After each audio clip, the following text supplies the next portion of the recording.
no matter what you're feeling. It's a season of some kind of emotion determines whether the holidays mean something to you. That would determines whether you're with somebody or not. A great deal of emotions will go through, but I want to focus more on the hardships of that emotions, whether traditions or people you don't want to be with. And they are people you don't want to be with in the holidays. And they are going to be. After all, not all family is, you're going to get along with them. Friends, distant relative, I would say.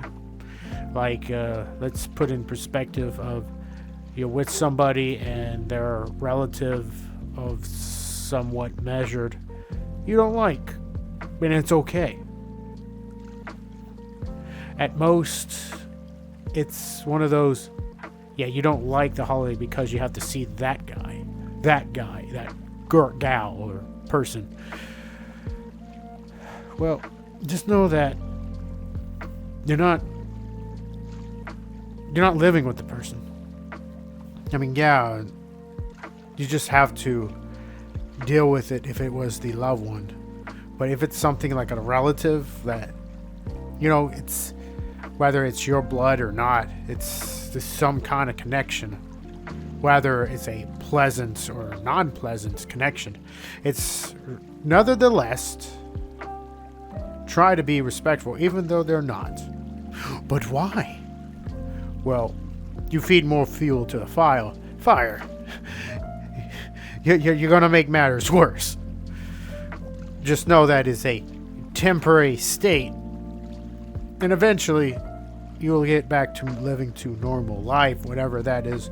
But if you're, for some reason, living throughout the year miserable or whatever, well, that's something of not the holidays, that is more of the self, and you have to further analysis that. And if for some reason you want to talk about misery and all that, comment below, and I guess I'll talk about it in a future video.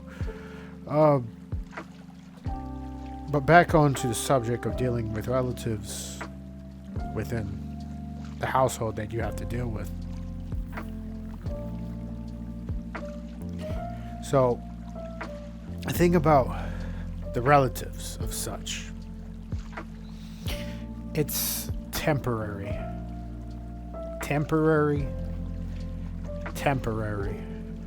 Why I mentioned this multiple times? Because that's what it is. Whether it's only a brief moment, just know that what you have, you may have either greater or less. Yes, there's going to be a comparison. There's always comparisons.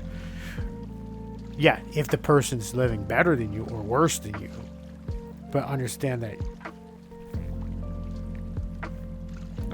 that your life is probably of your own control. You can't control their own. And you just... sad truth. Deal with it. But it's harder said than done, of course. The reality of such that you cannot stand these relatives of yours or disown. It's okay, you can disown certain relatives, but even though you have some kind of connection, so you have to figure out how to see in different perspective to deal with that as in i.e. your emotions.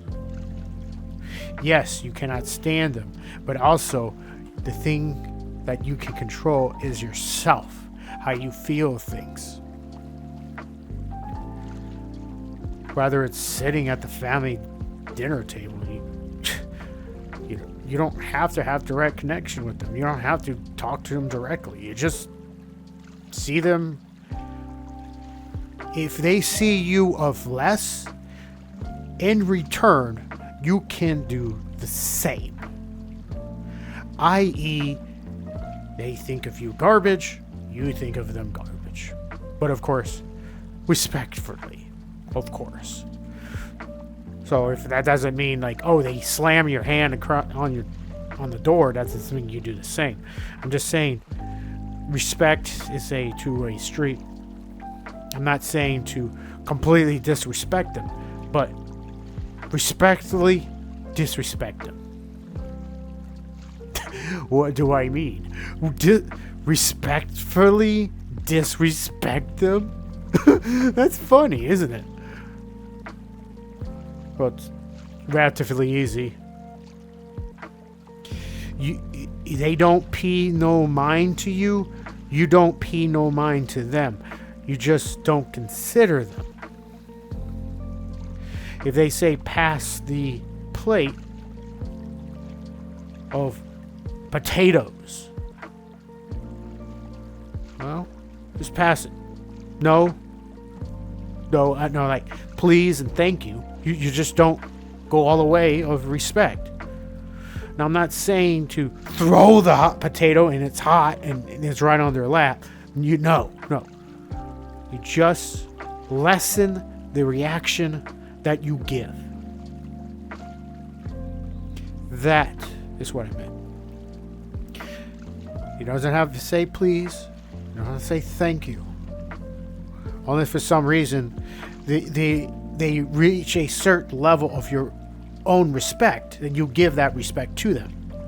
And they actually gave you an actual thoughtful gift, or like, I don't know, even if it's a gift card, that's deserving of a thank you. A thank you, a simple thank you. Nothing you gave them no gift. But if they do it next year and they gave you another gift card, you might actually be obligated to actually give them a gift card, or don't. These are the ethics of the self.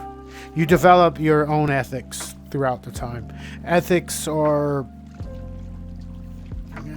you can look up on the internet what that is, but at most there's too many out there, and each one is different by different backgrounds, generations. In other words, ethics can almost be opinionalized to what is defined, what is respect. Just know, do not so far disrespect the person to the point you will pay for it in. Because first, second, third order of effect. I'm going to have to give you in a scenario, because scenarios are fun and also metaphors. So, let's go back to the dinner table. Let's say Uncle Pete. Yeah, Pete. Not Spider-Man Peter. He's the cool guy. No. Uncle Peter is a cool guy. But Pete is an asshole. Pete likes stepping on your feet for no apparent reason. Especially he likes to sit across from you. So you sit on the other end. Or you demand to sit at the kids' table. Besides, the kids' table has crayons and you like the color. So, you're at the kids' table. Pete says, hey, can you go get the potato salad from the kitchen? Chop, chop, now, do it, said Pete. So, if Pete demands in a very harsh, loud voice, like yours, like some kind of slave, and you didn't like that. So your approach is like not to pay attention or to pay attention. But of course, he keeps on bothering you and pestering you, saying, chop, chop, pronto, pronto. We got things to do. Move on, move on. So you pressured to get it. So you went and get it. And you grab the potato salad. So as you are coming and entering the room, Pete steps on your foot. You trip, you fall, you lost the potato salad. And it dropped.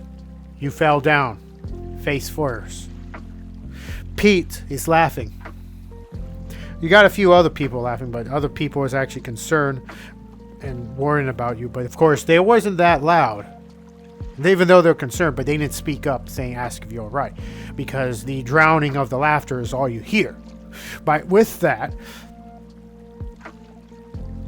you grabbed the potato salad and you flung it right on Peter's face. Peter's angry. He slungs at you. Big old right hook. You got hit right by the, in between the arm, right arm, like the opposite end of the elbow. I know there's a particular meat, whatever, the inside elbow, I guess. He got you on that. And even though you got hit, Gage grasped you right across the eye. And then you dodge. You punch him in the gut. You ran away. So, even though you locked yourself in the room that is given to you, even though you share it with other people and you're catering to your phone under the sheets, and you're trying to ignore every outside things. So, you hear an ambulance.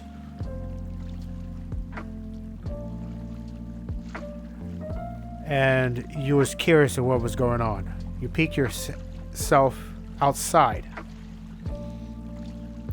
And you saw Uncle Pete on a stretcher.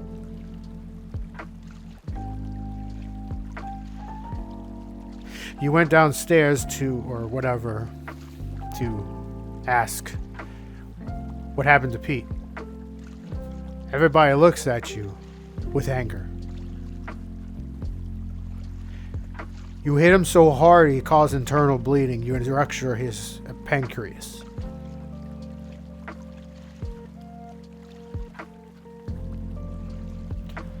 First, second, third order effect. It's basically cause and effect. What's been better if you actually to approach. And it's not something that you want because it's you really want to at the moment slug Uncle Pete. The moment you're on the floor, you could have simply got up and say, why you do that? That's not funny. By using your words. And the people who didn't spoke up will soon after speak up on your behalf. The moment the laughter stops.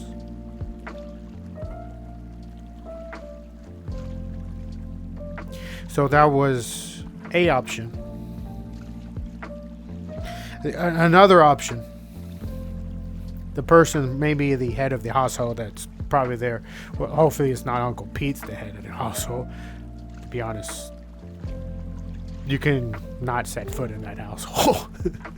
That's the other option. Second, though, if it's not the option, you have to be there. Get the potato salad.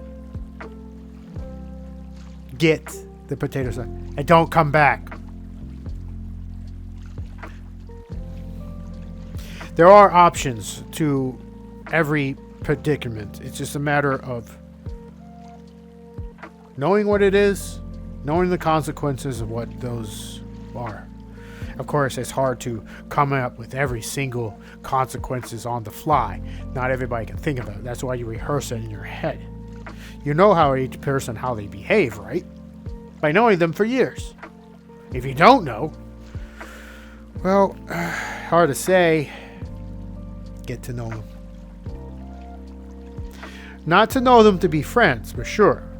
Get to know them so you know what not to do and what to avoid.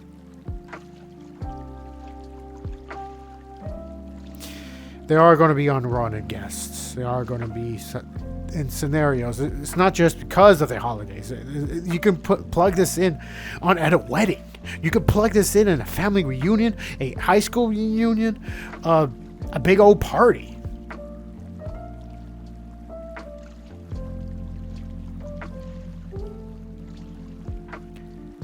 For every action, you have to be responsible for what you do. Just keep that in mind. Anyway, that's all I have for now.